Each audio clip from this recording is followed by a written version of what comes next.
So, very good morning to everyone who is here on our Saturday morning Zoom meeting. And for those of you joining us on YouTube later, then good morning, good afternoon, or good evening, wherever you are. This is the fifth in our summer series on Abhidharma. And so we start, as we always start, remembering we are studying Abhidharma as part of our general Buddhist knowledge needed for our Bodhisattva path. So we remind ourselves of our bodhicitta, of our commitments of refuge and of aspiration bodhicitta, practice bodhicitta, if you've taken the vow, and in general reminding ourselves of the reason why we are studying, why we're attending this particular session. So let's do our prayers.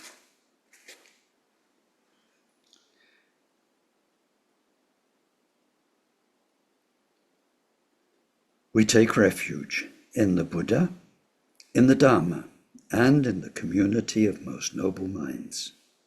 From this moment on until we reach the very heart of enlightenment. Through our practice of generosity and all six transcendent virtues, may we reach total awakening and every enlightened quality to be able to truly help sentient beings, so lost in samsara. May each and every being be well, live long, be healthy, be well provided for, have good friends, and find respect. May they live in places of peace and plenty. Most of all, may they practice Dharma. May they each create the causes for those good circumstances to be their wealth in future lives. May they be free from suffering and from creating causes of future suffering. May they discover the natural, sacred well-being totally beyond suffering, and attain the great equanimity that's free of closeness or distance from anyone. Dayata shame shamavate shameta shatru om kurim arajite karota keori tejuvati oloyane peshuda nemale malapanaye kukure kaka grase Grasana Muki Paramuki Amuki Asham Dawane Sawa Graha Bandanane Gni Gridva Sawa Bava Pravadina Vimukta Rapasha Savitva Buddha Mudra Anurgatita Sava Mare Patsarita Parishude Biga Shantu Sava Mara Kama.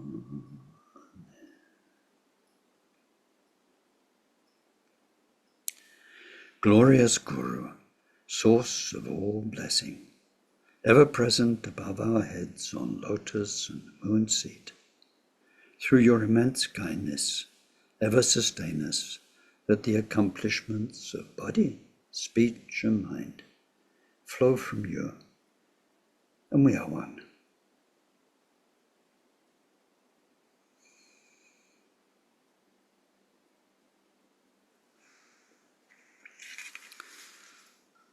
So, as is traditional, we'll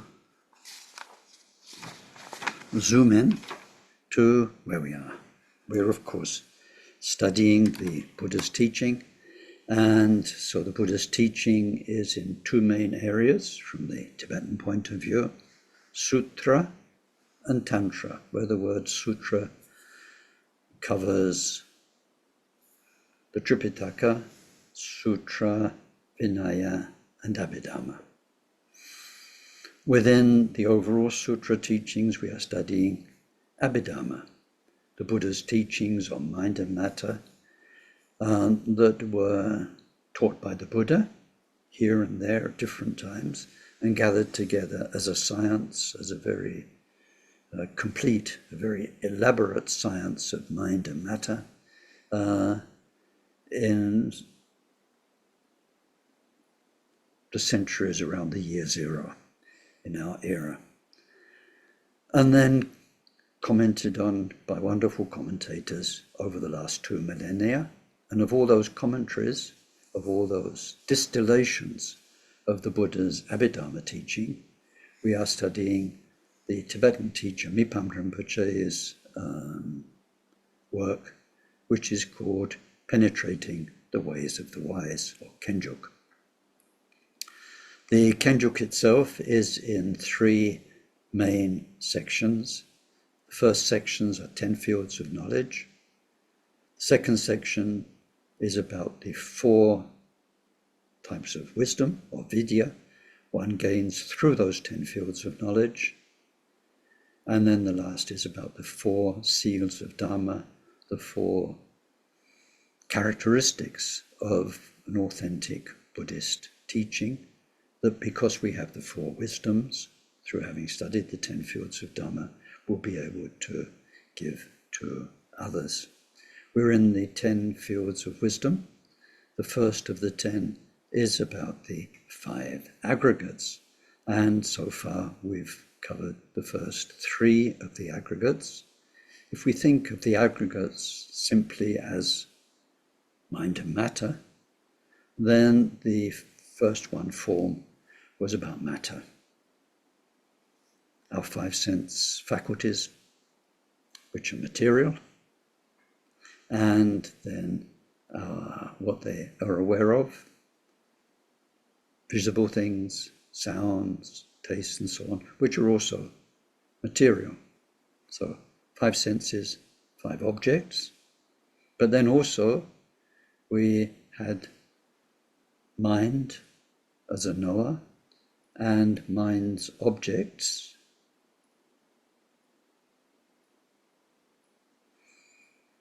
So that's not matter, or is it?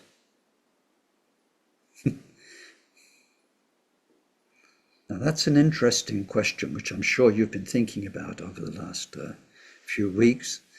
And so, like when you remember something, remember something you've seen, the view from the house where you grew up, the view through the window of a certain room. As I'm saying this now, you've got an image in your mind. Your mind is seeing a visible. Your eyes aren't seeing a visible, but your mind is. Your mind couldn't have seen that visible if your eyes hadn't seen it all those years ago, and it's now being reproduced.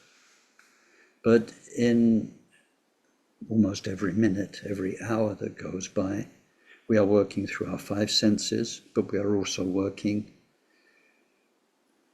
inside. Like if I could describe something well enough, food, you could taste it.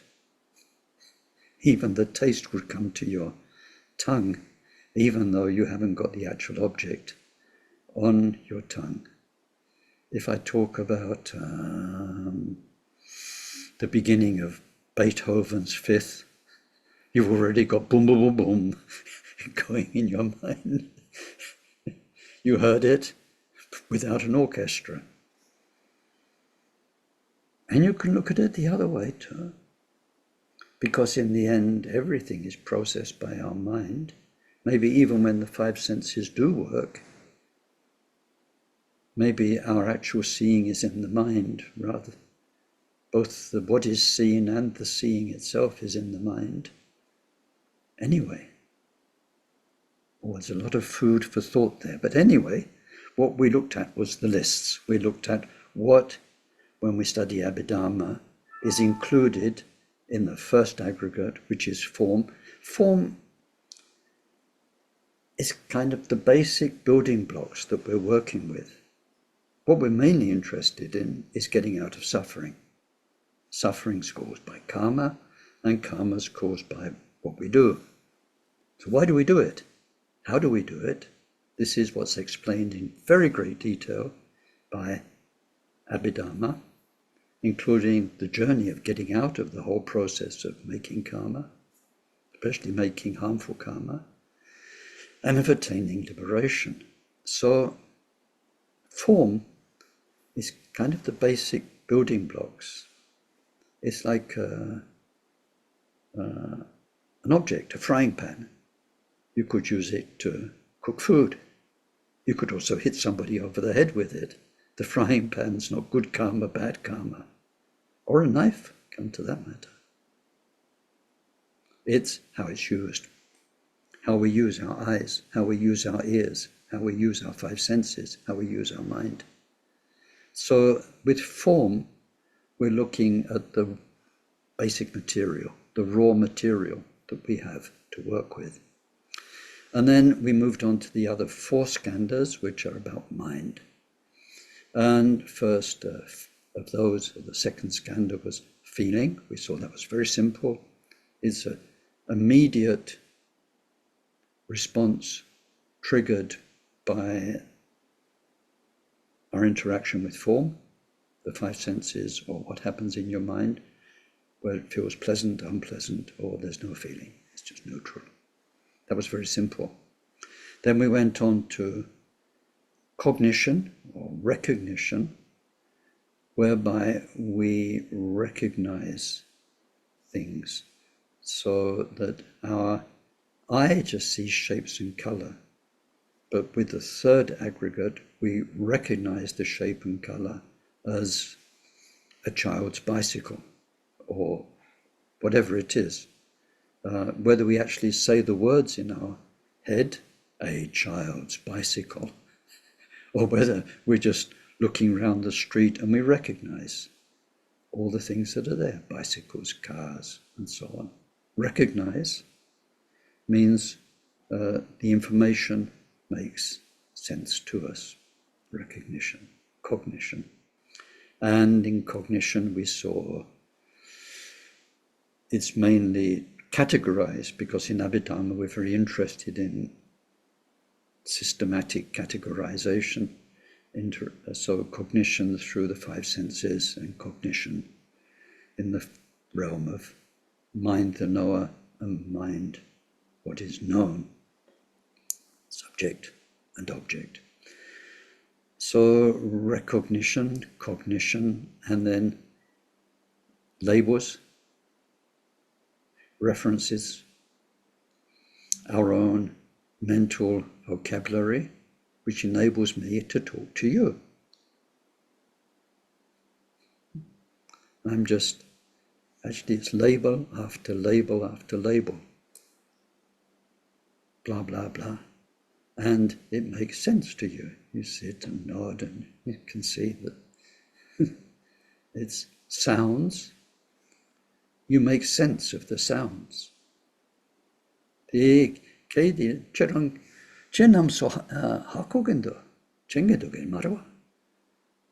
if I say it in Tibetan, you don't understand it. It's just sounds. You don't know what I just said. Could have been anything. Could have been very insulting, very praising.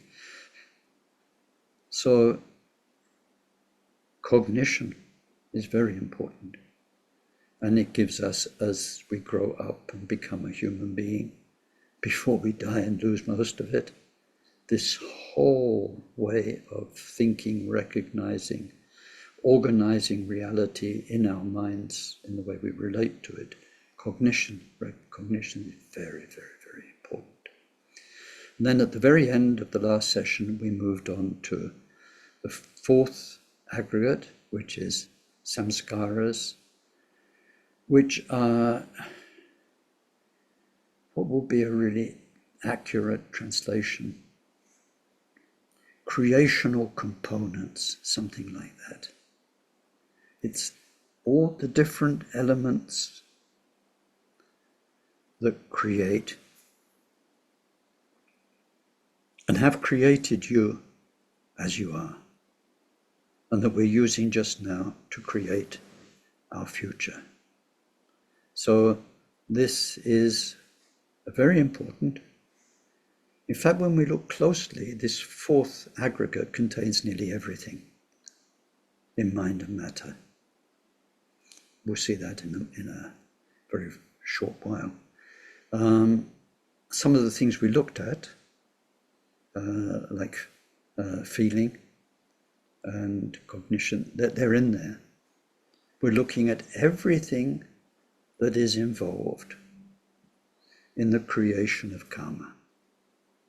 Karma that made you, that made me who I am, that made you who you are. Here you're not Ken Holmes, for sure. And you're not a bird that's flying past your window. And you're not so many other things. Each of those has their own karma. So what is it? How does it work? And it's very helpful that we understand that. So here we're getting the theory in the Abhidharma teachings. And the idea is that once we're well equipped with this huge cognitive vocabulary, Buddhist vocabulary of how mind and matter works and interacts, then when we sit and meditate, then we're very clear what's going on. It's like when you learn how a car works, and that's a piston, that's a carburetor, this is the fuel line, and this is the clutch, these are the clutch springs. Gradually you see how the whole thing works, which means you can fix it. Or you can make it a supercar and really make it go twice as fast as it went before. Or on the contrary, you can make it so it can't go more than 50 miles an hour. So anyway, this is why we're studying Abhidharma. So with samskaras, these creative or conditioning factors, so many different words from translators, it's probably better to call them samskaras. That way we all know what we're talking about. Otherwise, we need to get familiar with this person's jargon. You know, people in the Gelugpa school, they use this, people in that school, but then the followers of that Lama use this term and another term. It's confusing. So it's very useful to use samskara. So we saw it falls into two main categories. They are called accompanied and unaccompanied. Accompanied by mind. I mean, if we say accompanied, you have to say, what's it accompanied by? Mind. Or unaccompanied by mind. But then this word mind is also problematic, because in Sanskrit there are several words for mind. Sometimes they're interchangeable, and sometimes, depending which Buddhist school we belong to, the word mind can be very, very big and sort of include everything everywhere. Or it can be quite precise. So here the word mind is chitta, the word chitta as in bodhicitta in Sanskrit. And this kind of means something like active awareness, if we just describe it loosely in English. You're actively aware, let's say.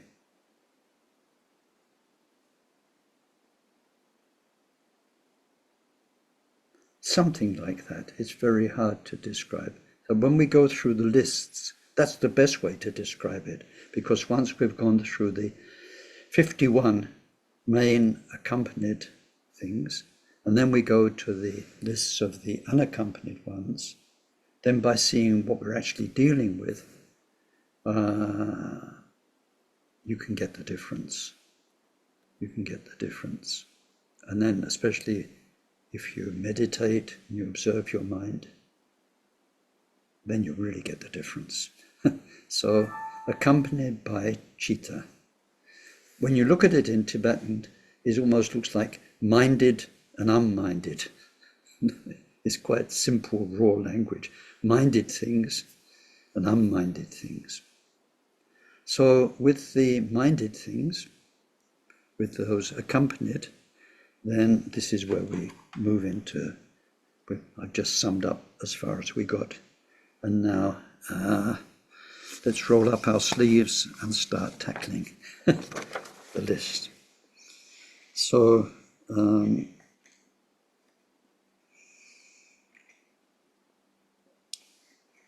it says conditioning factors or samskaras.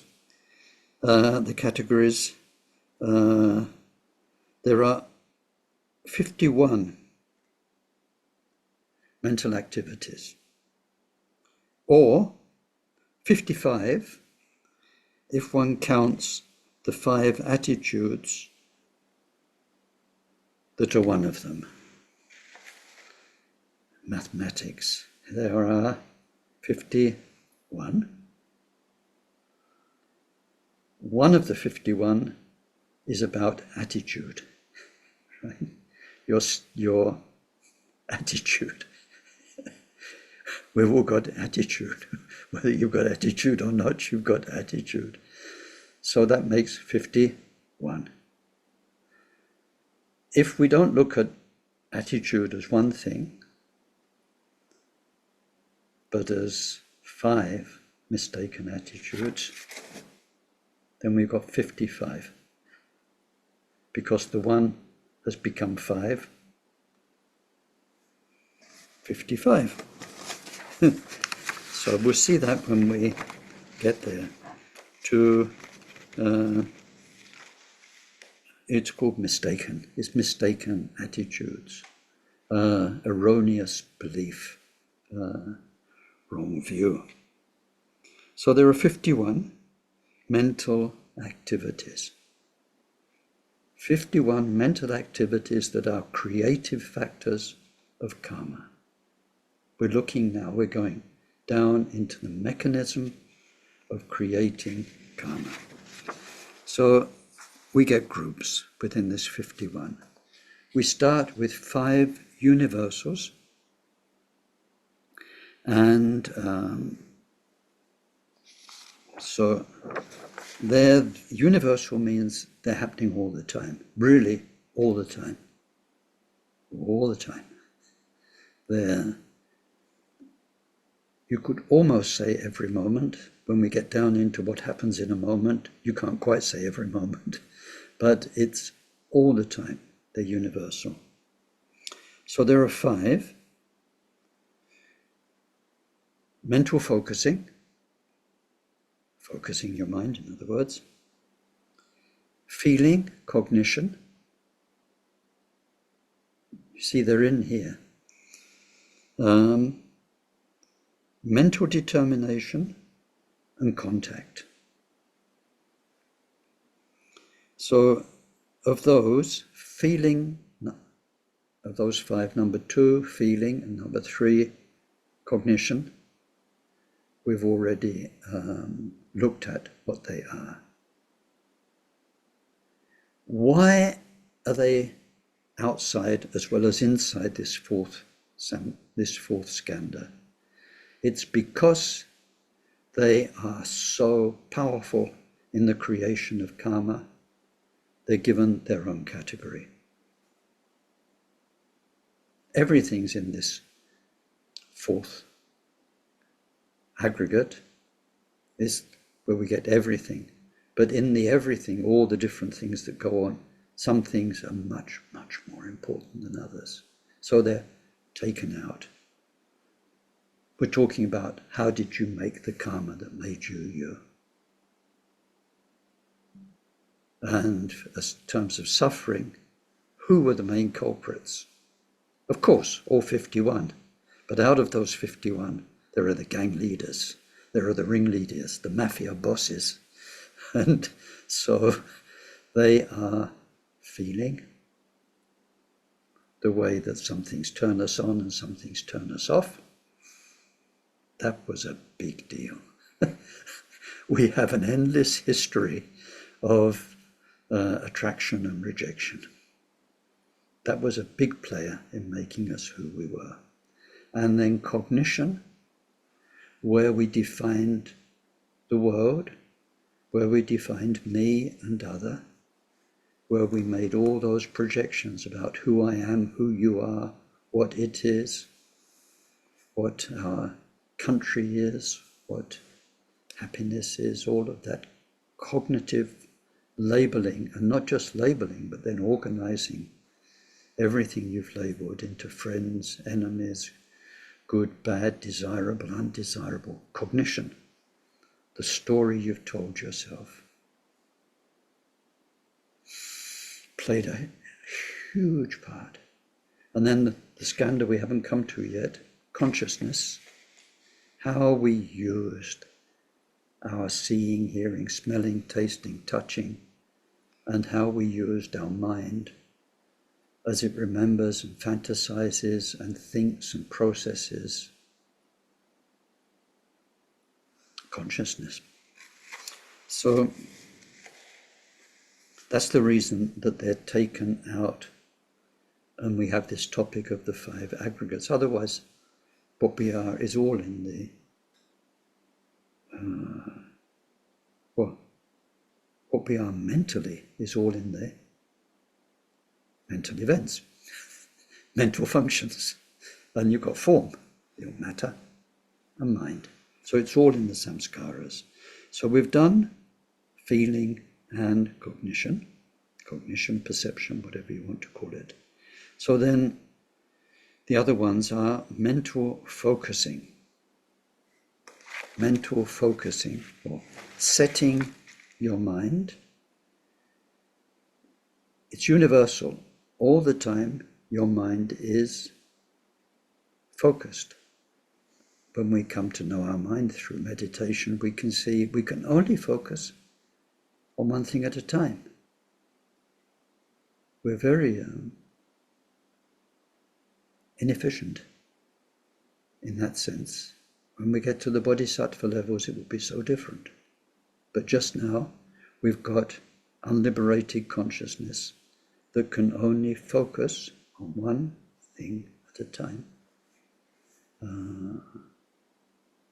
So then, when we observe it, before we have mastered our mind, it's crazy.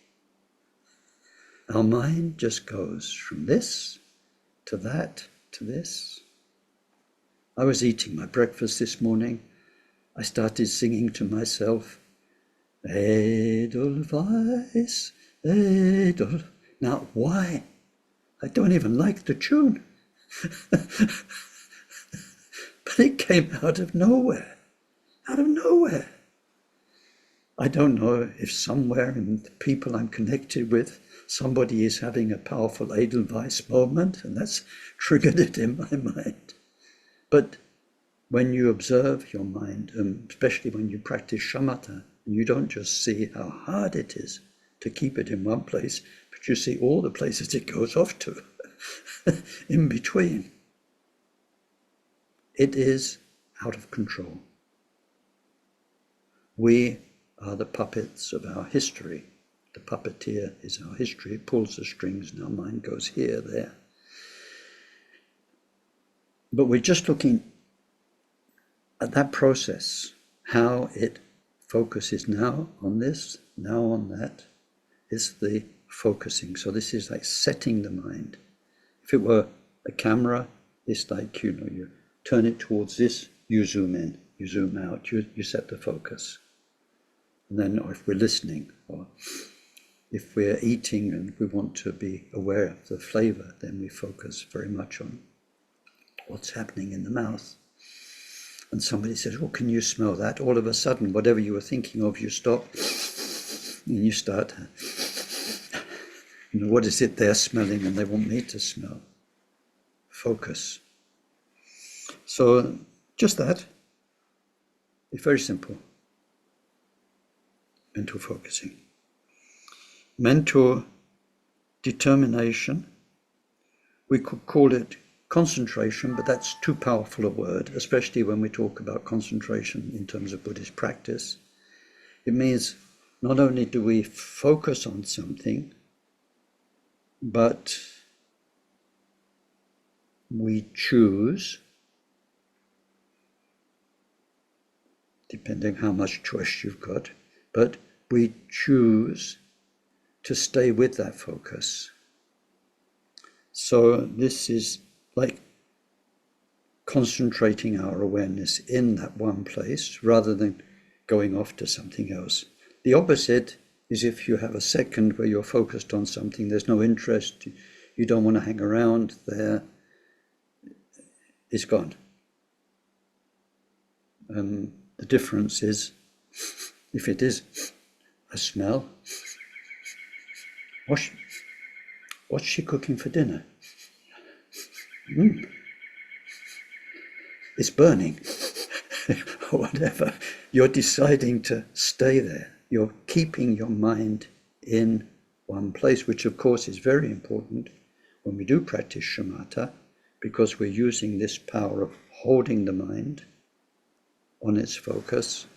We're learning to do that more and more.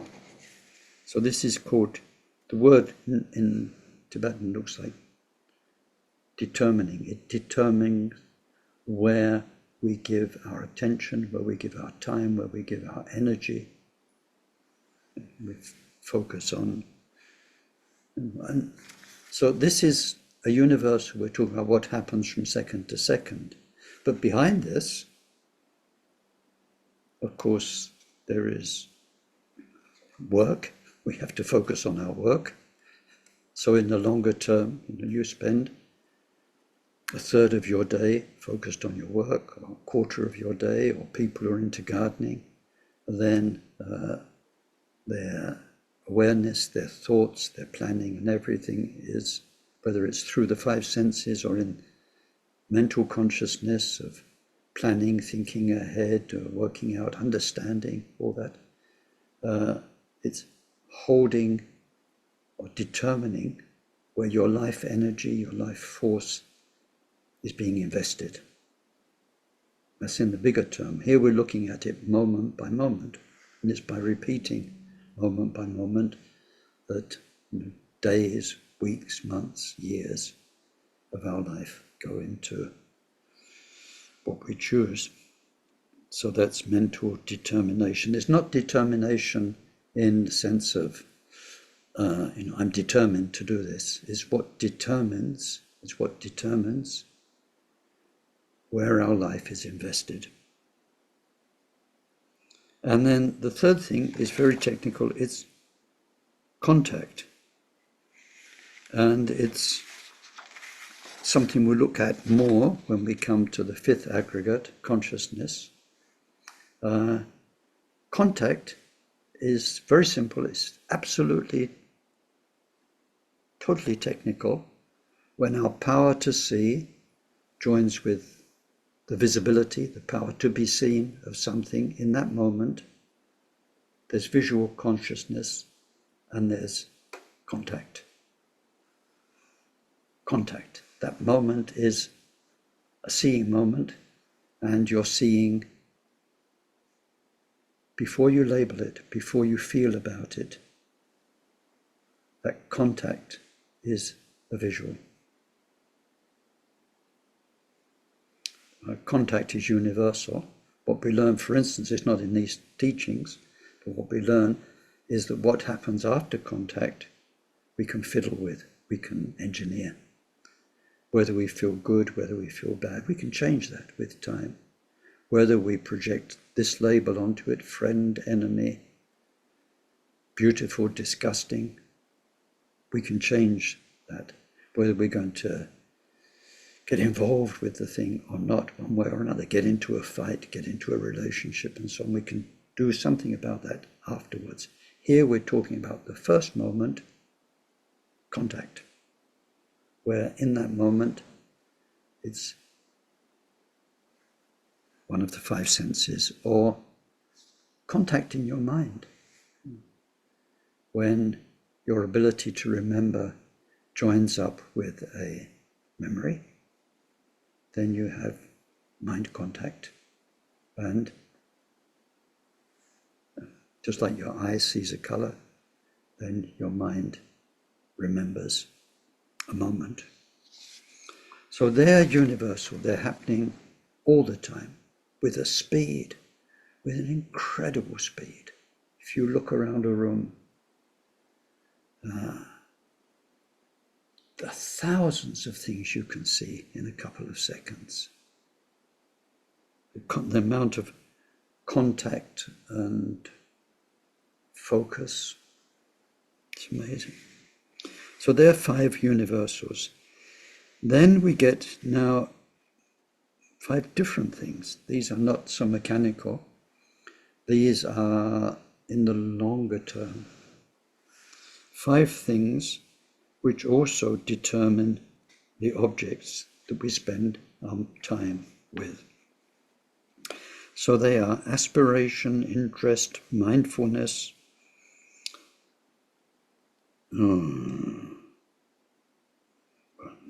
concentration, and understanding. So aspiration,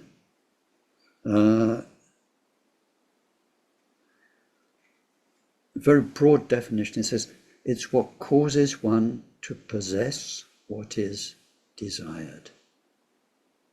So aspiration is when we set our, in English you say set your sights on something. You set your wanting on something.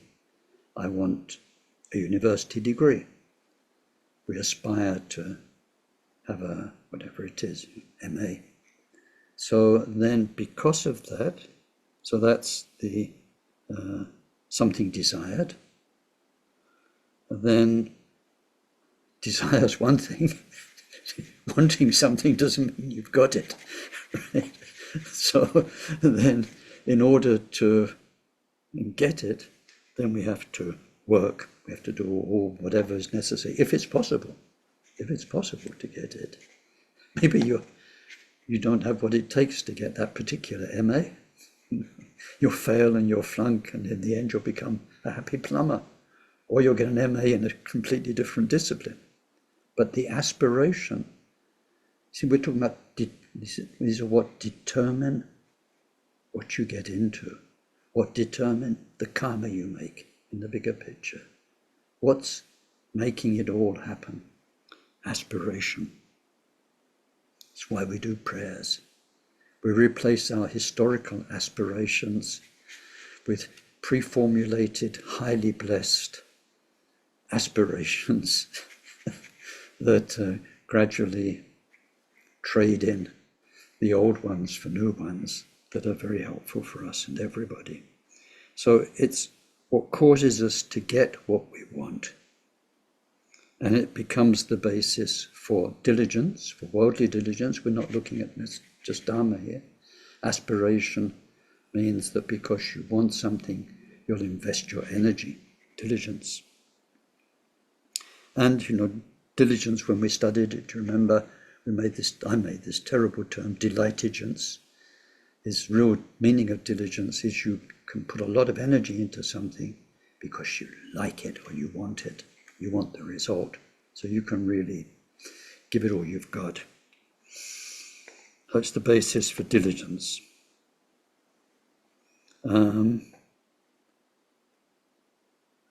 Interest says it's to perceive as it is a determined object. So here it says its action is to prevent loss of attention. Here we're looking, it's a big deal for us because we're Buddhists and we're going to meditate and we're going to practice. And the more interest you've got, the harder you're going to practice, the more enthusiasm, the more diligence you're going to give it. So, and it's an interesting definition, to perceive as it is a determined object. So it's like if it's Well, I mean, if ever you buy an expensive sports car, a millionaire friend of mine told me, don't get a Lamborghini. Ferraris are much, much better. They really are. He had, when we were talking, 4 Ferraris and 1 Lamborghini, but he's getting rid of it because it really just doesn't compare. So why? It's because, you see, you've driven it, you've seen the engineering, you've admired the styling, you've sat in the seat, you've felt how when you get that super acceleration, you're thrust back into your driver's seat. It's better in a Ferrari than in a Lamborghini, and so on. See, the interest is really understanding. Or like human interest, people, friends, enemies, lovers, and so on. How the curiosity and the interest and the examination of the qualities in the object that you're interested in leads you to what it says, its action prevents loss of attention. So it could be, for instance, let's say you're interested in somebody and you get more interested in somebody, and then you're thinking of forming a relationship. Then you discover something about them that, oh no, maybe not. Oh, I'm glad I found that out before it got too far. So then you've got loss of interest, right? Interest, loss of interest.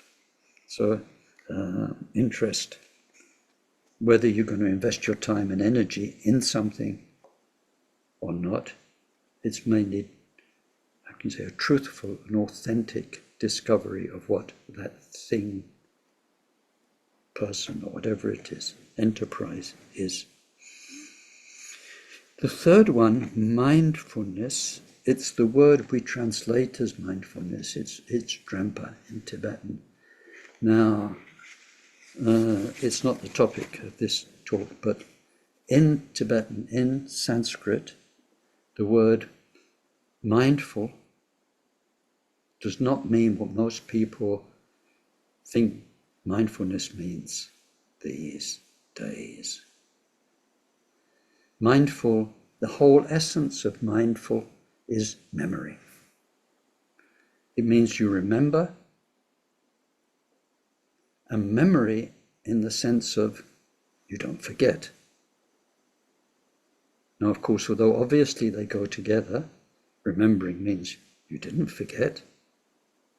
When we practice mindfulness, it's very important that we don't forget the Buddha's teaching, which our ego and desire and other things would very much like us to do sometimes. So mindfulness means memory. It's the same word. Recall, memory. And what many people think of as mindfulness, which is being present in the moment, as it is actually another word, is awareness. It's awareness. You're aware. So that's it. You're aware of the moment as it is. You're aware. There's no other way to describe it. It just is. You're aware of it. That's where your awareness is focused. It's what you're aware of. That's called awareness. When we look into the 3 aspects of the Buddha's teaching of the path, we have right conduct, meditation, and wisdom.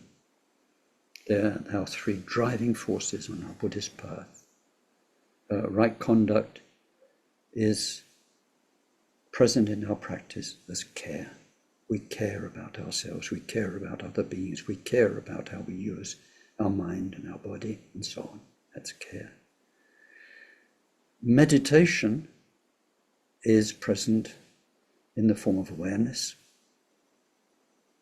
And wisdom is present in the form of mindfulness, which means as we are aware, we don't forget the Buddha's teaching relevant to that situation of awareness. So it gets a little bit more complicated than that, because in Tibetan, I imagine in Sanskrit too, there's a word which is a combination word. It looks like mindful awareness, all in one word, shibshin.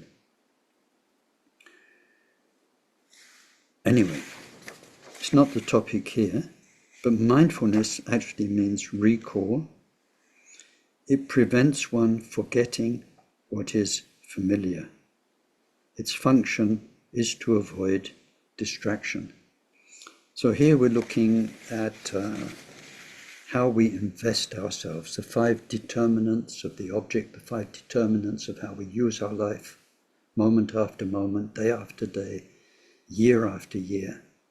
And so mindfulness means we remember why we're doing something, why we're investing all this energy. If you've got a tedious job to do, then you can very easily give up because it's just boring. It just feels like such a waste of time. You have to keep reminding yourself why I want to do this, because you want the end result. I remember Akon Rinpoche, he had a pleasure in doing long, laborious, tedious jobs. And sometimes people would offer to, can't we do that? But he was practicing diligence and practicing many, many qualities, very, very mindfully. And so that mindfulness keeps us doing all those things we've been looking at so far, channeling our energy on this focus and giving it the time and so on. Recall. Concentration. So this keeps us, in general, in a worldly sense, because of mindfulness, then we concentrate on what we're doing. We concentrate our efforts. We stay with something. That's the actual staying with it. You see, you aspire to something, and then you develop an interest in it. And then you remember, this is why I'm putting all this energy into this to get what I want. MA or whatever it is. And then concentration keeps you with what you need to do in order to get your result. But in particular, in a Buddhist path, then it's a vital thing to be able to stay focused, either in meditation itself or more generally to keep yourself on the path. The concentration and keeping your mind, the definition is often keeping your mind one-pointedly where you want it, becomes the basis for wisdom. So wisdom, or understanding, pranja, is a very accurate, discerning appreciation of an object. It's not dissimilar from number 2 in this list, which is interest. But understanding's a much deeper level, because the more you've invested and got into something, the more and more you understand what's going on. So these things, we're looking at samskaras for everybody, not just Buddhists. These 5 determinants of the objects, we need to apply them universally, why people do what they do, and to understand them in that context. But we can see that once we are investing ourselves in a Buddhist journey to liberation, these 5 are very important to know. And in fact, they do come up in the lists of like the 37 factors of enlightenment, which we don't have the joy of looking at today, but very important. So now we've done 5 universals, 5 determinants. We're seeing how we invest ourselves in things. So then, coming back to karma, how did we create our happiness? How did we create our misfortune? because the answer is because the driving force behind our action that we did in the past that made the karma was either a virtuous mind, and that brings happiness, or an unvirtuous mind, which creates actions, karmas, which bring misfortune, unhappiness, the unwanted things. So next we look at, what is virtue? What is a virtuous mind? And we're going to look at 11 key aspects of a virtuous mind. After that, we will look at 6 basic non-virtuous, and then 21 more non-virtuous, to see what a non-virtuous mind is that makes us in the long term suffer. It's very, very important. So 11 virtuous mentally. And let's start with the good news. The first one is trust. It's defined as an appreciation of, an inclination towards, and a conviction about what is wholesome. This trust provides the basis for right aspiration. So it means so what is wholesome? Wholesome, well, Buddha taught us what is wholesome. A whole list of things which are wholesome to do, good activities, helping others in various ways, caring for our own mind. So the Buddha's teaching is about what is good and wholesome. So we learn about it, we appreciate it, is the first thing. Not only do we appreciate it, that's true, that's a good thing to do, that's the right thing to do, but we feel inclined towards it. That's what I want to be. I want to do that. And the more we develop it, that becomes conviction. Conviction often expresses itself through vows, commitment.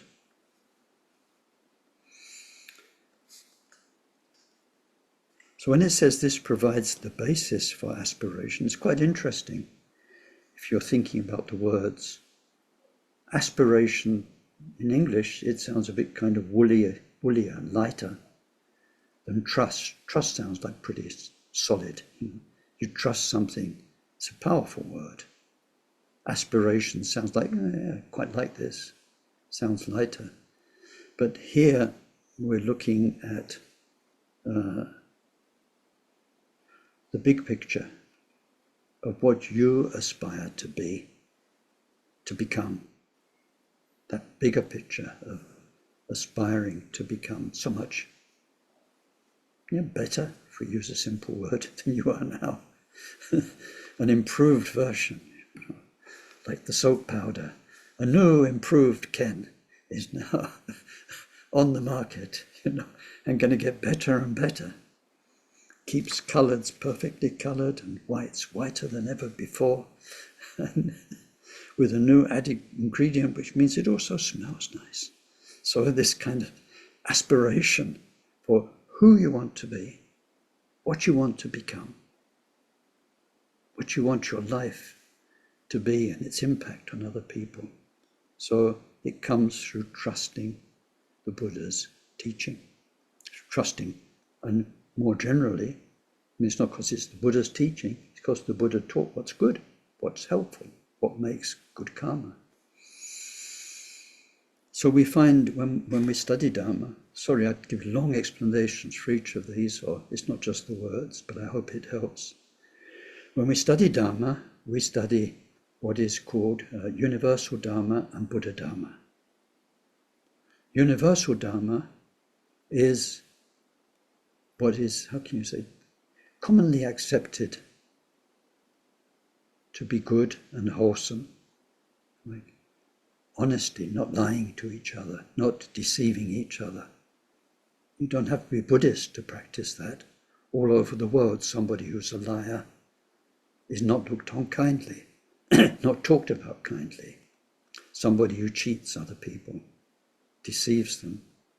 Somebody who hurts others and who's violent is not looked on well. So there's what's called universal Dharma, values, and Buddha Dharma as specifically taught by the Buddha. So here we're looking at trust in what is wholesome. It says with regard to what is most wholesome. Universal Dharma, but then particularly as the Buddha taught. Care is the next topic.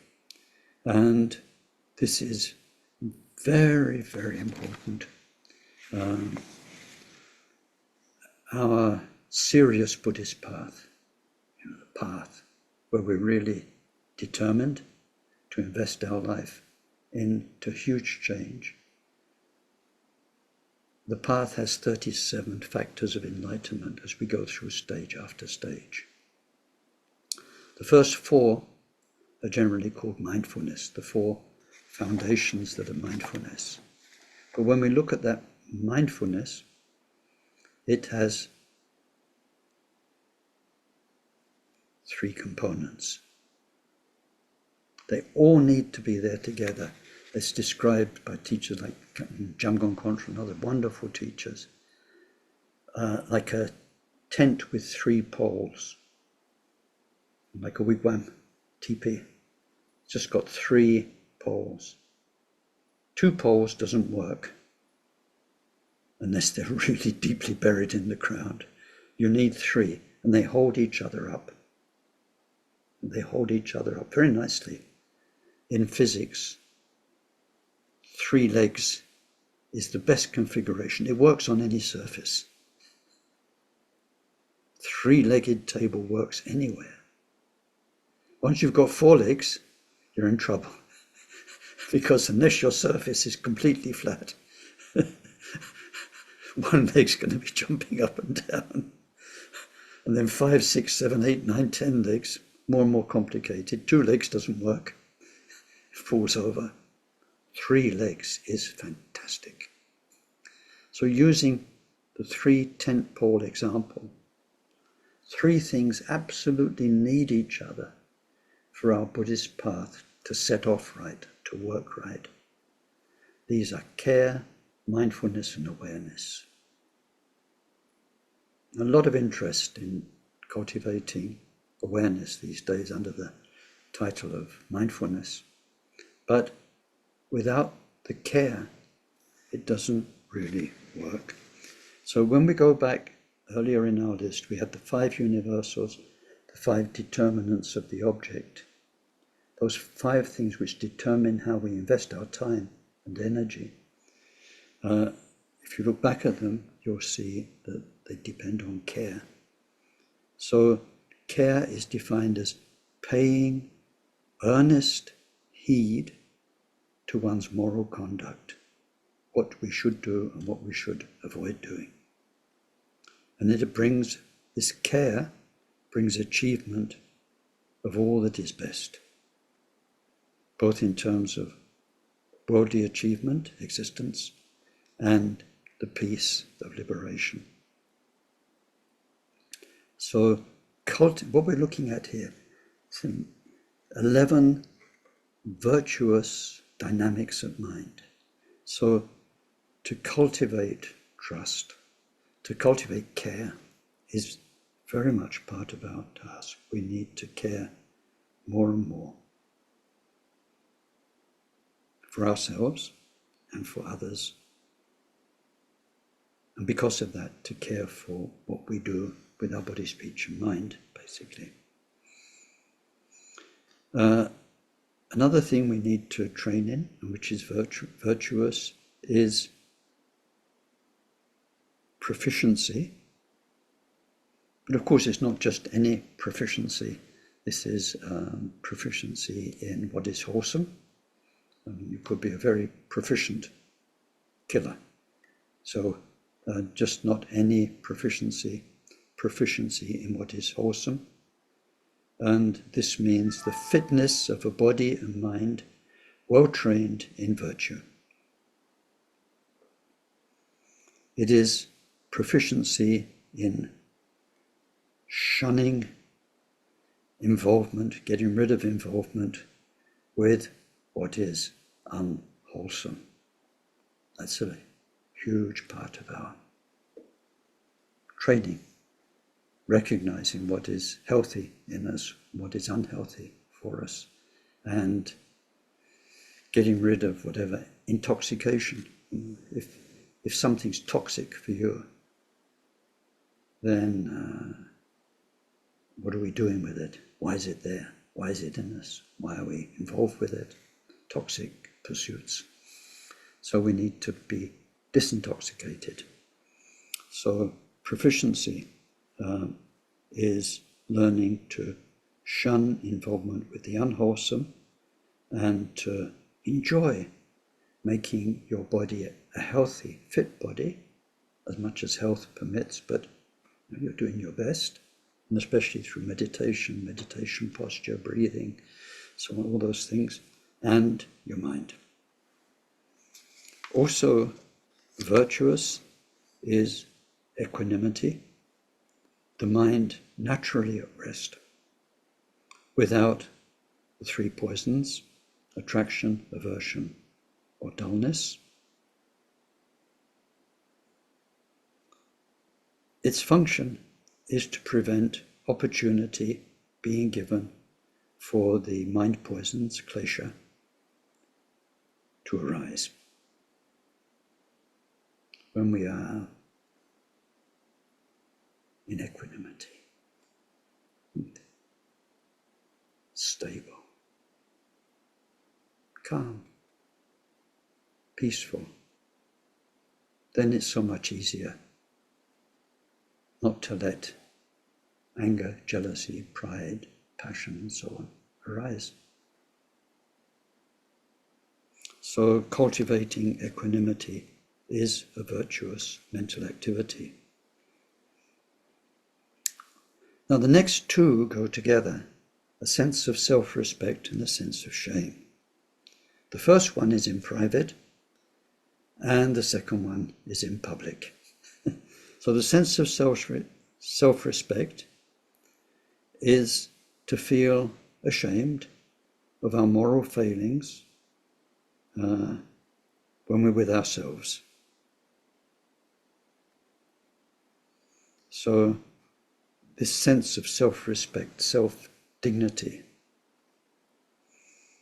stops us from getting into whatever is going to get us more and more into unwholesome actions. So, for instance, let's say you've got terrible neighbors, right? Maybe in private, in your fantasies, or even what you say, you want to blow them up, or you want them to, some kind of harm to happen, or for their stereo system to be ruined by lightning or whatever, which are sort of non-Buddhist thoughts, but it's those kind of thoughts that lead to other thoughts that lead to actions that cause us to cause harm to other people and to blow up or whatever it is. So when we're all on our own, then we are aware that's not a wholesome thought. This is my past mother from many lives. This is a future Buddha. I should love them and respect them and feel so happy that they're enjoying that 1,000 decibel music at 2 o'clock in the morning because this gives them pleasure, or whatever. But not the harmful thoughts, not the harmful speech, or not the harmful actions of the body. This can go very deep.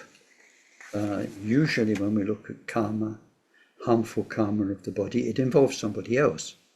You kill them, you steal stuff from them, you have sexual misconduct.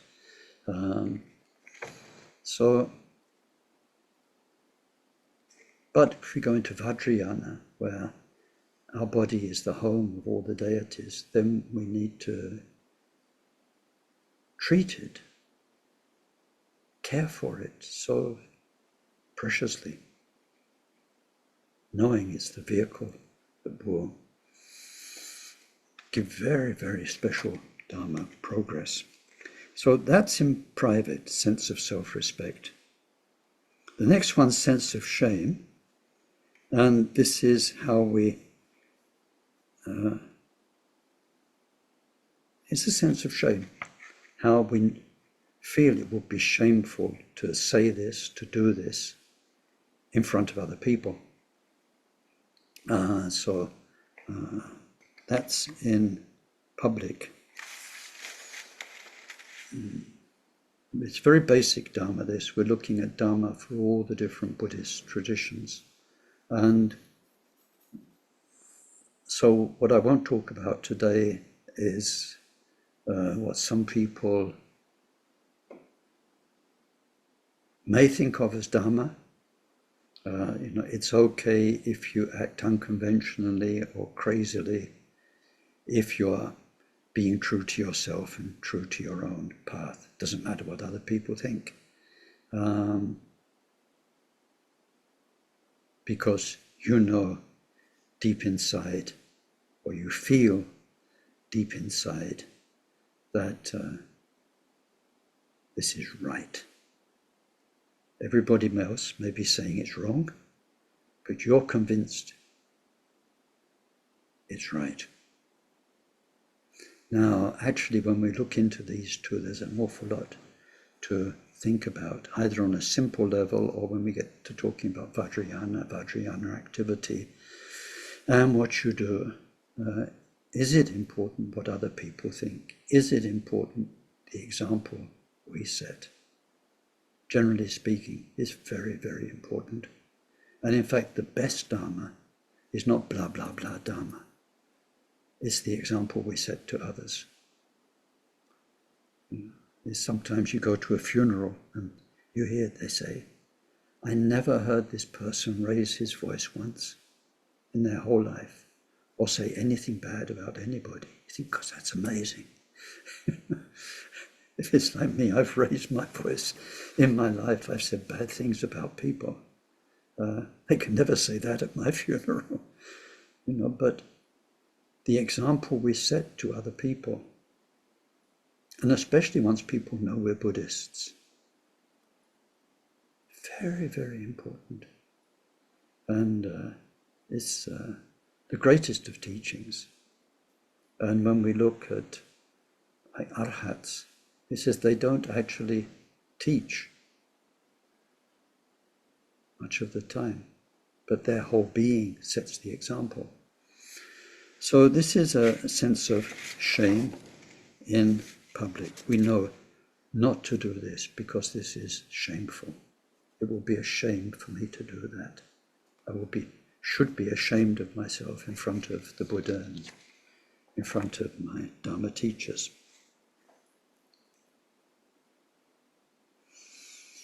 And then now the next four are strange things. We are looking at basic Dharma here. You need to forget your advanced philosophy. You need to forget Nagarjuna for the moment until you really understand Nagarjuna. But stage 1, stage 2, stage 3 understanding of Nagarjuna, where you look at this and you say, what? Non-attachment.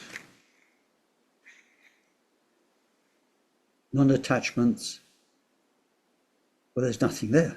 I mean, it's telling you what you're not attached. So if in this moment Ken is non-attached, what's virtuous? There's nothing. It's a non-thing. It's exactly the same as a non-crocodile. Look what's in my hand. It could be a non-crocodile. It could be a non-teacup. Non means there's nothing there, doesn't it? It's not something in itself, otherwise it'd be a something. Okay? This is a non-coconut. It's a non-President of the United States. It's a non-billion things. Why? Because there's nothing.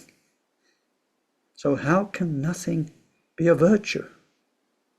You see, if you've got that kind of not gone to the end, Nagarjuna type of philosophy,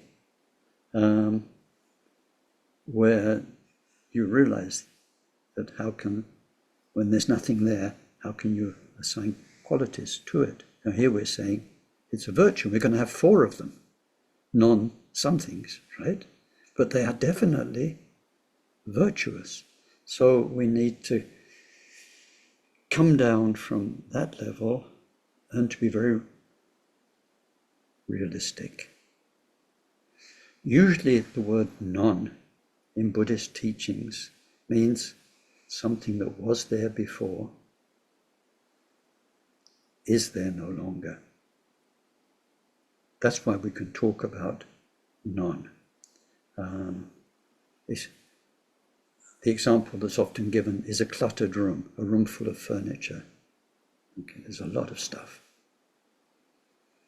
And when you take it all out, then you can say it's empty. It's empty because it's been emptied, because there was all the stuff that was in there before. But usually in a lot of Buddhist philosophy, when we come across the term non, it means something that was present is no longer present. So when we look at non-attachment, this first one, it's something we cultivate. If you're very, very attached to something or someone, then we learn through all the Buddhist teachings and methods and so on to be less attached and less attached. And then we cultivate the non-attachment as we are working on it. And then there comes a time when there can be that thing or that person, and they're presented to your 5 senses or to your memory, and nothing happens. The clinging, the attachment, and all the things that leads to it, is gone. So non-attachment as a practice and non-attachment as a result are very, very virtuous. It's really interesting. It's really interesting because if you do something obviously virtuous, you give food to a hungry person with a nice mind, you can think, wow, 100% virtue. Nailed it, right? But it's just as much virtue to resist the attachment, the clinging, the desire that's in you habitually. And more so in the teachings of the Buddha about the future of his teachings in this world. It says in the 6th Dharma age, which is the one we're in now, it says practicing the nons will be as powerful as practicing huge, positive actions like generosity. He says, practicing actions now in the golden time, golden age, the first age, those who can resist the downward pull, which is the characteristic of this age we live in.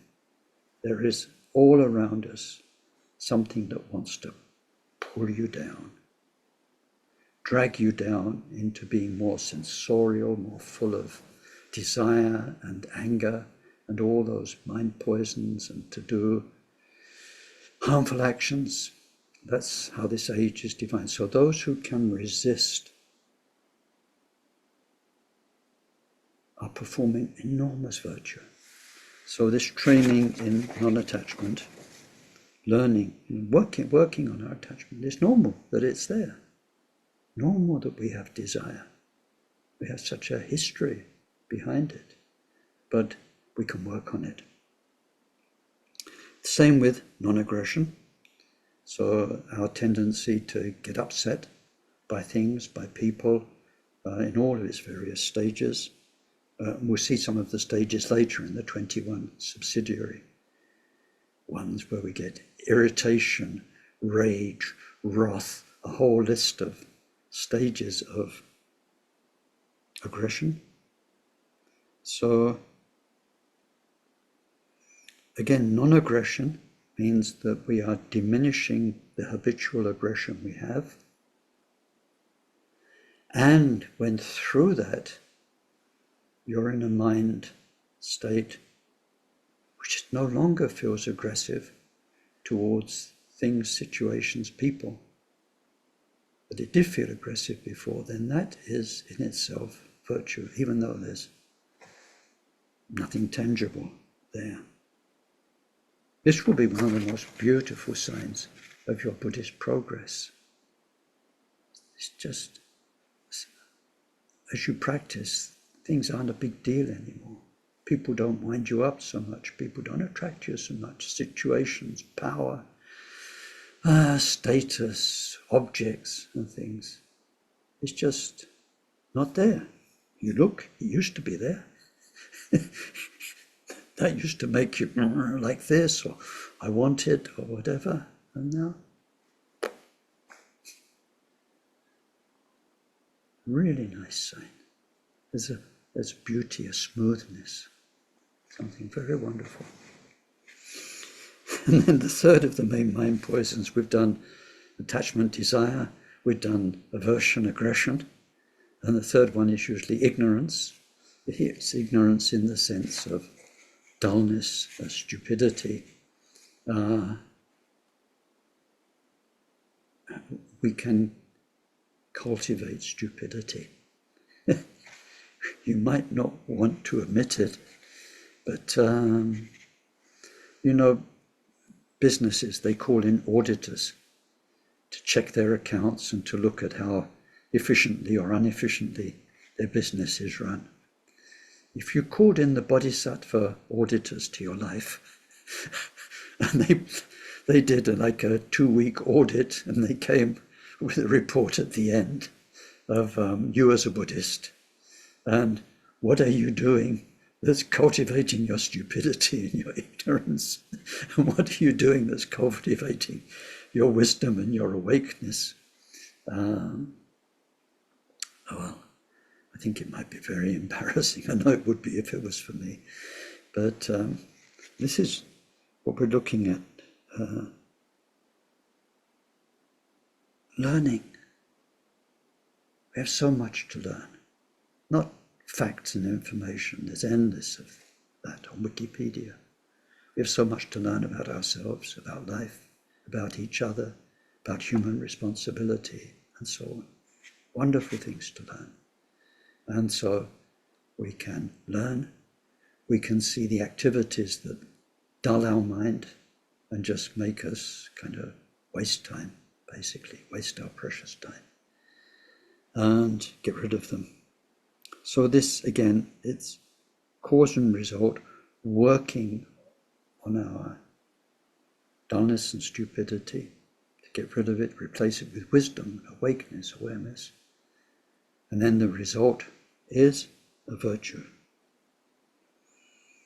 And then non-violence it's part of one that was there already, non-aggression, but it's important because it says it's one aspect of that, but it's important because in terms of karma, aggression can cause make us violence, a violent mind, a violent way of thinking and speaking and acting towards others can cause horrible karma.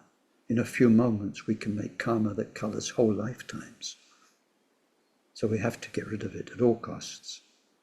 And this non-violence, where we find the sweetness and the warmth in our heart of compassion towards the people or the situations that got us really violently minded before. No, violent means you're upset and out of control. Upset and out of control. So, non-violence. And then one more, we have diligence, which is to take great delight in what is good and to direct our mind towards it. This diligence actually means we will accomplish virtue, we'll actually get the job done. Terrific. Can you put your hand up if you think we can do another 10 minutes or so? Yeah, you're not saturated too much now. Okay. So that was 11 key virtuous states or dynamics of mind. Through those, we get good karma and we get good fortune and excellent qualities in future lives. They help us, that help us help many others. Now we're looking at the other side.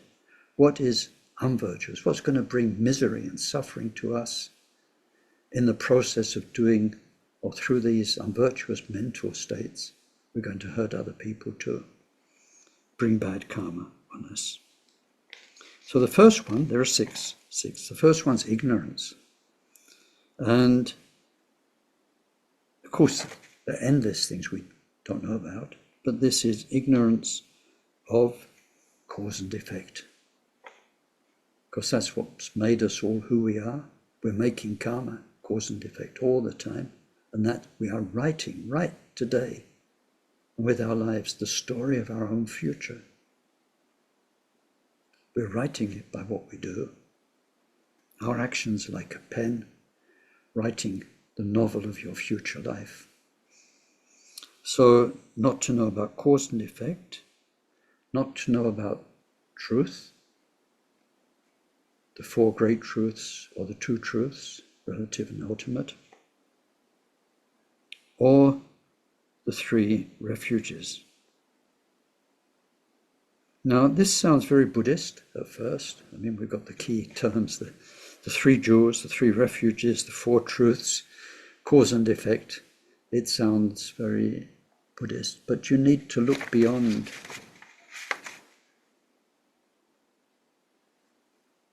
Dharma as a religion and as words. To what it means is, if people don't understand cause and effect, and especially in the long term, in terms of karma, well, that's how the world got how it is. People didn't realize that, killing each other in wars, and you get reborn, and then people are warring at you. And harming each other means there are people who harm you. Harming each other with our speech now means in the future people are going to be unkind with their speech, and so on and so on. Not to understand cause and effect in general is general ignorance and stupidity in life. Don't do that, for goodness sake. Don't smoke near the petrol pump. Put your cigarette out before you go there. If you don't know about cause and effect. No, I've got the right to smoke anywhere. It's my right. My cigarette, my mouth, my lungs, like that. Blow it up. So, generally about cause and effect, but in particular the long-term cause and effect that makes you who you're going to be in your next life. That's why Buddha taught it. He loved us, cared for us. And then the truth, what's really true, what's illusion. And then refuges, where can we really place our trust? In other people, in homeland, in our body, and so on. Where do we invest ourselves? What's the most sacred, useful form of investment? So it goes very deep. Ignorance is not knowing about those things. And then desire and attachment is to be involved with the tainted aggregates of the three dimensions of existence. So, involved with the tainted aggregates. The tainted aggregates are what we're studying now. Ordinary human life in its 5 areas of all those heaps of things happening every day. The 5 untainted aggregates of what they are transformed into when one becomes Buddha. So these 5 tainted aggregates, you might be wondering, what's the taint? What's the taint? Taint means polluted, colored. It's duality. Dualistic awareness, dualistic cognition. Form as eyes and something to be seen and so on. It's dualistic. Untainted, it's non-dual.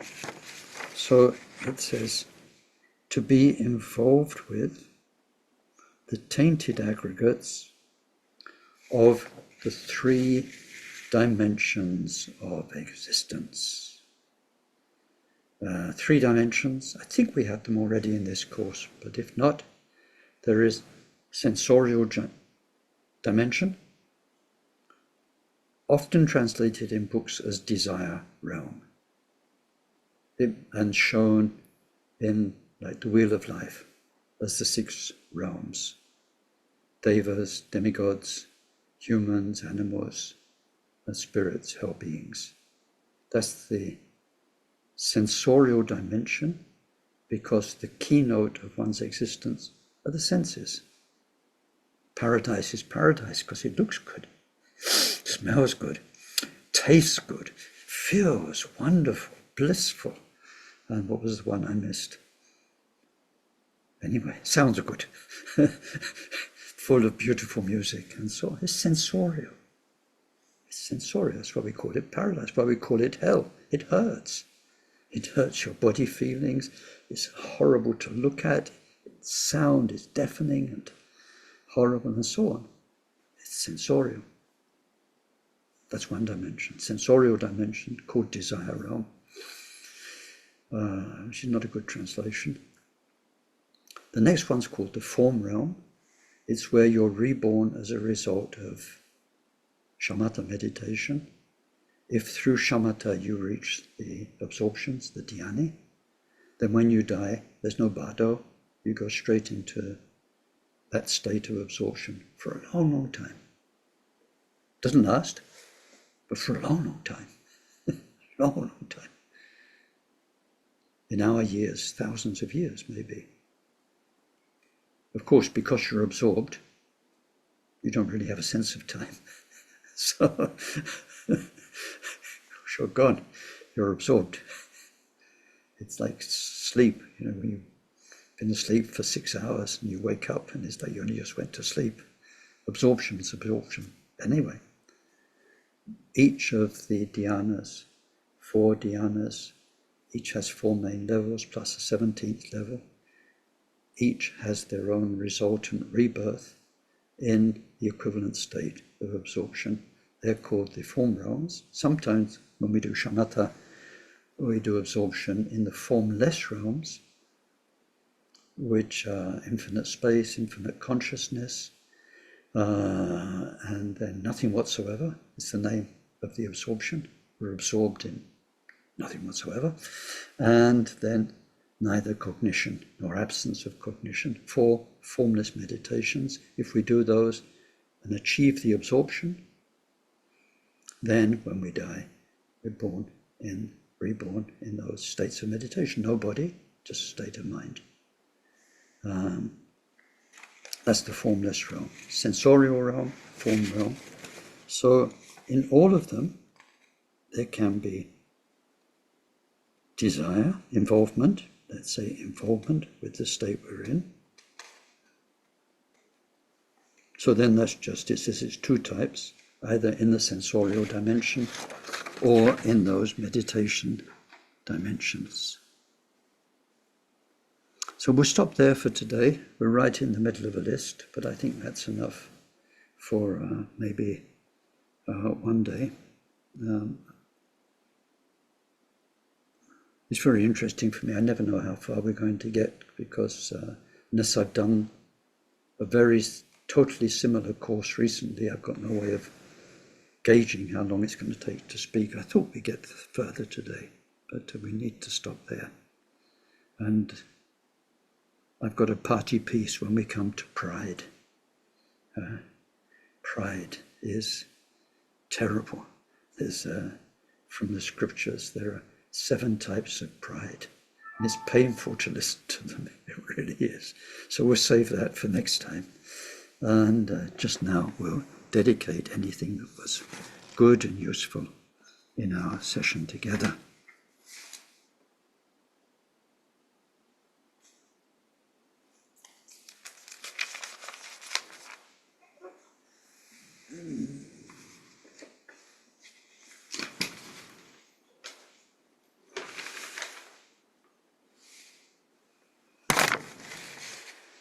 May whatever virtue was created by this session contribute to the state of omniscience being attained.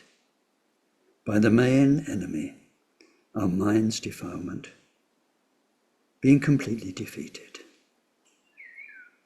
Through that, may each and every sentient being become free from the ocean of existence, troubled by its waves of rebirth, aging, sickness, and death. May this precious bodhicitta arise in those in whom it's not arisen, and may its development know no setbacks. May it increase ever more and more. Through this virtue may we quickly achieve Mahamudra and establish every single sentient being in that same accomplishment.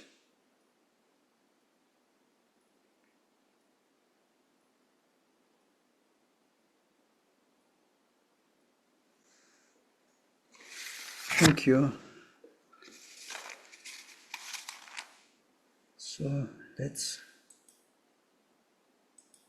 over to you now. I don't know if you have any comments or questions.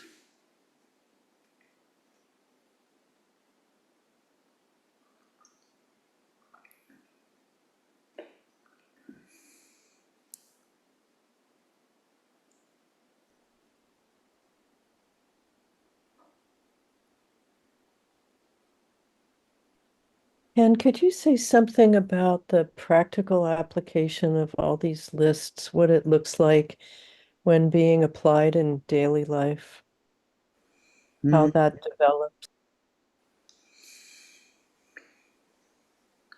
Yeah, I mean, it is lists. I'm doing my best to try and make the list come to life in the descriptions of each one so you can see where they're relevant. But it's a bit like if you do any training, if you do engineering training, I never completed, but I started training as a chemical engineer. So you go, it's an interesting thing. It involves most other branches of engineering. You do a bit of electrical engineering, a bit of all sorts, civil engineering and so on. And the idea is afterwards, you go and build factories. You won't, when you're actually building the factories, you're not going to be using all your knowledge all the time. You're using what's relevant to your present situation. And part of the training was about once the place is built, how do you run it? How do you staff it and organize it and so on? So when we are practicing our bodhisattva path, then all these things taught in Abhidharma come up, but they come up in their own time and they have a particular relevance at one time or another. And when we look at the whole of the Kinjuk and the story of the path and the 3 jhanas and so on, we will see where some of them really, really apply, where others are a bit more exotic and you might not need that particular knowledge till you get to this state. It's like with absorption, we've looked just now, the last thing we looked at almost was involvement with the 3 dimensions of existence. So we can know desire and attachment to things, to people, But it's not really until you've got the meditation experience of serenity and then absorption that you can deal with or even know what it means to be attached to that state. And it's like if we practice Mahamudra, Dzogchen, then through our practice, bliss emerges. Great. But we learn to be not attached to it, which is not easy. Bliss is lovely. I mean, the very reason we call it bliss is because it's the nicest of the nice. So there's non-attachment to it in that way, but then that gets more subtle. You go deeper in the practice. You're not attached to bliss like you're attached to things, but you kind of expect it. You think maybe today's meditation wasn't so good because it wasn't so blissful. Not understanding fully. So much of the Abhidharma teachings only come up in context. But when you're in the context, you may not have the opportunity to get the knowledge. And it's very good that we learn the knowledge all in one as a whole, and that makes sense with itself, because then that gives us time for it to sink in. We observe it in life around us, it becomes very real. And then when a context comes and we need to practice it, it's a true tool. It's not just a bit of knowledge from a book, it's a real tool. Right. Yeah. Thank you. So that's why, for instance, in Sameling, when we first evolved the long-term retreats, they were planned to be 4-year retreats. So the main thing in there is that people practice. They do the main Yidam practices of our tradition. There's a whole series of practices over the 4 years. Practice is practice. You go through all the stages of each sadhana and so on. That's the main point, to do as much as possible every day. But the people who Akron Rinpoche turned to for guiding the retreat, mainly Kala Rinpoche and Trengor Rinpoche, said, but before people go in, they definitely need a minimum of knowledge. Otherwise, their meditation can go wrong. And so then what is the minimum? So they determined what was the minimum. And we made a 4-year training before the 4-year retreat. It wasn't 4 whole years of training. It was 4 years with 1 or 2 months of training and time to think about those things. So I was responsible for training the 4 years before people went into retreat. And the main text they needed to know included this Kinjuk, because it is the shortest way to do a complete study of Abhidharma. Most other texts are much longer. And then when people came out of the retreat, the first retreat and then the second retreat, and some people who'd done 3 in a row, what they said to me is, I wish I'd have listened more carefully when you were teaching Kenjuk, because I thought it was so boring. And I thought, anyway, I'm going in retreat to meditate, and this is just, a lot of it's lists and explanations, and very complicated explanations sometimes. But then when you actually practice, then, so they really said that. And yeah, I don't know if that helps.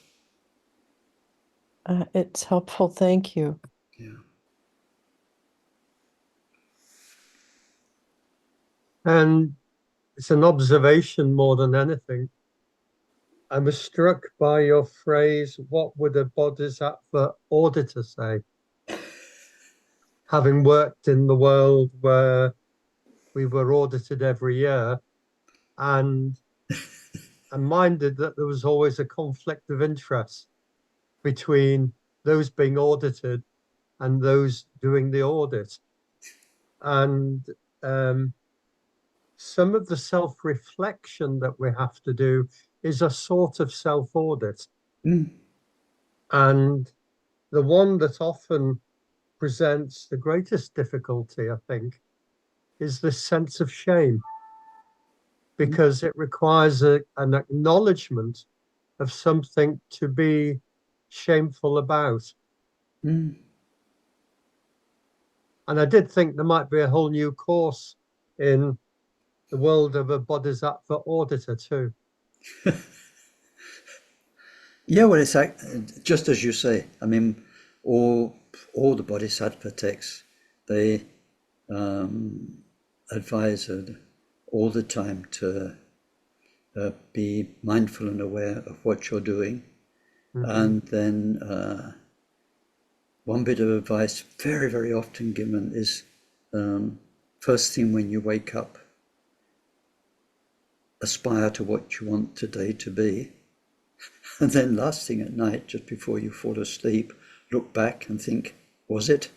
Did I manage it? But to see where you, particularly where you didn't manage so well, and then to put special effort in that area. So it's true, we're encouraged to do that, but also we're bodhisattvas, we're learning to love and care for ourselves in a very nice way. So this sense of shame, it's easy to write a few words about it, like to read them, teach them like I just did. But in the practice is what is the healthy way to do that, so that you absolutely,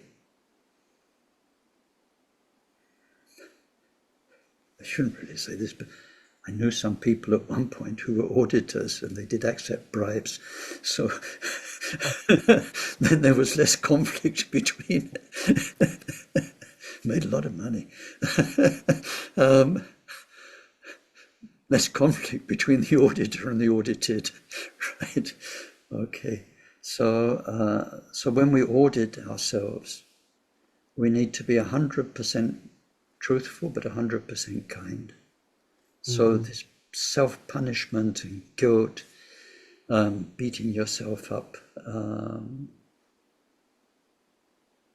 it's an apprenticeship. We have to learn what it means to be kind to ourselves, to love ourselves, but also to be totally honest with what's going on, frank, pragmatic with what's there, and just deal with it as best we can. And when we blow it, when we make mistakes, even big mistakes, do what needs to be done, learn from it.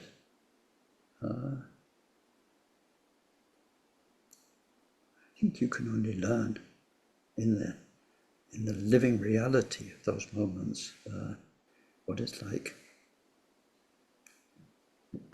Because when we do practice like Vajrasattva and purification, one of the things we have to do is look back and feel remorse for the harm we've done. So how do you do that in a healthy way? It's remorse rather than guilt. And it's fascinating to explore that as you, it depends on your own history, but if there are things you are ashamed of in your past, first you have to face it and realize just how wrong you were. Not excuse yourself anymore, but realize that was wrong, and how you covered up in the time, how you covered up afterward, explained it away or whatever, excused yourself. So we have to learn to be honest and to feel remorse. That was wrong, that was bad, that was harmful in that sense. But there's a difference. So when we look into ourselves and we pinpoint it, the difference is this. Guilt means you still identify with that person, because you now feel guilty for you then. And the whole idea is that you now is not the same person as you then. You then made mistakes, caused the harm. you now is a bodhisattva getting out of all of that, doing your best. And you don't identify it. And the word in Tibetan, if we do Vajrasattva or karma purification practice in general, is terribly translated. It's translated as confession. And there's a Tibetan expression is tolo shak. Shakpa is the short term. Shakpa is what they translate as confession. The actual term shakpa means setting down, like when you set down a burden, something you've been carrying for so long, and you take it off and you put it down, and you're never going to pick it up again. Shakpa. So this setting down or casting off the burden of the past is the absolute sense of shakpa. Tolo means through speech, through expression. So it means that we do prayers, we voice openly to ourselves or to our teachers what we did wrong in the past. But then when the whole thing becomes like confession, and especially because of associations in Catholic countries and so on, it doesn't convey the spirit. It means we are not the person we were. We don't want to be the person we were that made the mistakes and caused harm.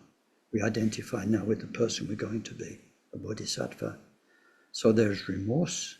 It's real remorse. How could I have done such a thing when I was then?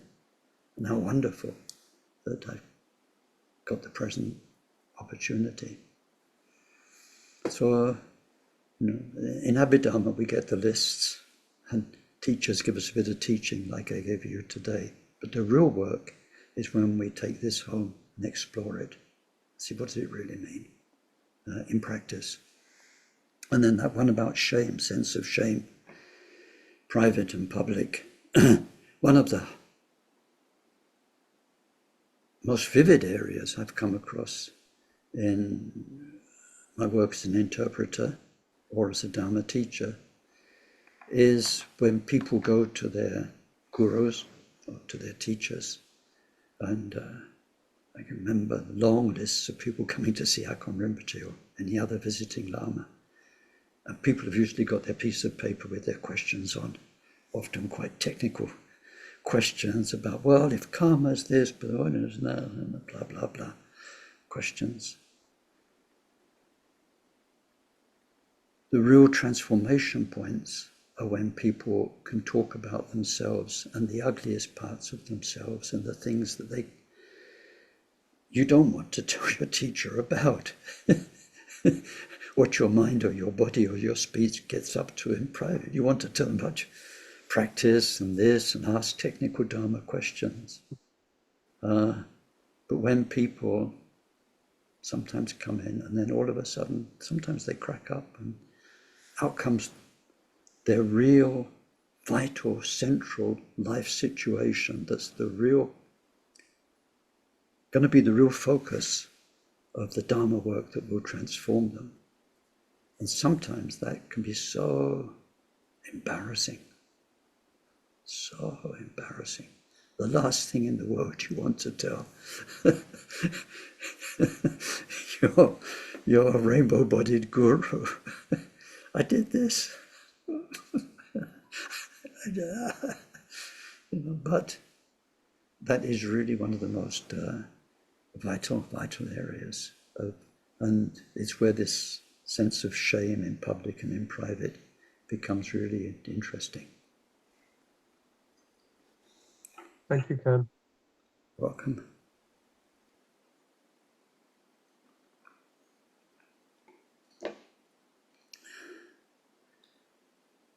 Okay, is that us for today?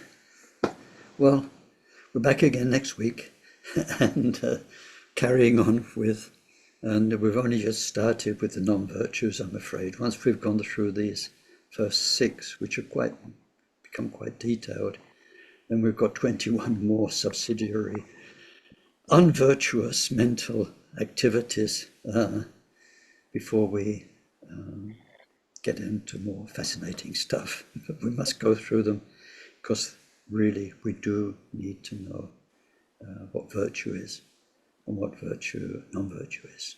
Okay, have a great week. Be well. Thank you very much, Ken. Bye Thank for you. now. Bye, everyone. Thank you. Bye, everyone. Bye Thank you, bye. Bye, Ken. everyone. Bye. And hello to those I didn't say. Thank you, Ken. Bye, everyone.